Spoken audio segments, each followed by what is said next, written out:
Urwandiko Pawulo yandikiye Abefeso, igice cya 2.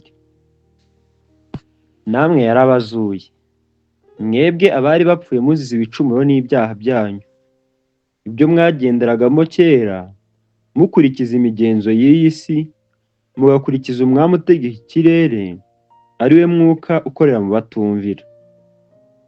Kandi natwe twese twahoze muri bo, dukurikiza ibyo kamere yacu yifuza, tugakora ibyo kamere n'imitima byacu byishakira.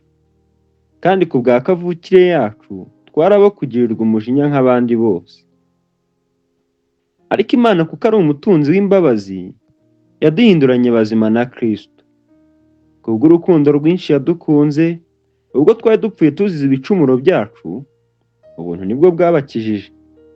Nuko ituzurana nawe, itwicaranya nawe mu ijuru mu buryo bw'umwuka, turi muri Kristo Yesu, kugira ngo mu bihe bizaza izerekane ubutunzi bw'ubuntu bwayo buhebuje byose, itugirira neza muri Kristo Yesu. Mwakijijwe n'ubuntu kubwo kwizera. Ntibyavuye kuri mwe, ahubwo ni impano y'Imana. Ntibyavuye no ku mirimo, kugira ngo hatagira umuntu wirarira. Kuko turi abo yaremye, ituremeye imirimo myiza muri Kristo Yesu, iyo Imana yiteguriye kera kugira ngo tuyigenderemo. Nuko mwibuke yuko kera mwebwe abanyamahanga ku mubiri, abo abakebwe n'intoki ku mubiri bita abatakebwe.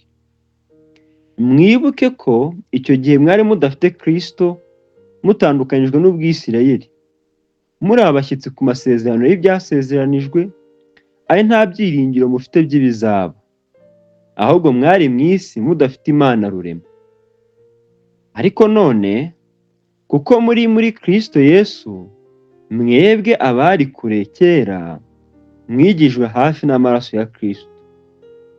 Uwo niwe mahoro yacu, kuko yahinduye twebwe ababiri kuba umwe, akuyeho ubwanzi, ari rwo rusika rwari hagati yacu rutugabanya, maze gukuzaho amategeko y'iby'imihango umubiri we, kugira ngo ba babiri abarememo umuntu umwe mushya muri we, ngo azane amahoro atyo.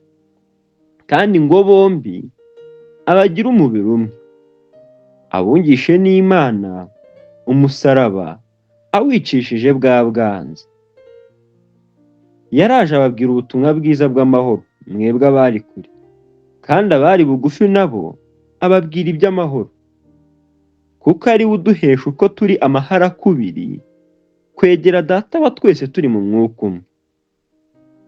Nuko ntimukiri abashyitsi n'abasuhuke, ahubwo muri ubwoko bumwe n'abera, ndetse muri abo mu nzu y'Imana. Kuko mwubatswe ku rufatiro rw'intumwa n'abahanuzi, ariko Kristo Yesu niwe buye rikomeza imfuruka. Muri we inzu yose iteranijwe neza, irakura ngo ibe urusengero rwera mu Mwami Yesu.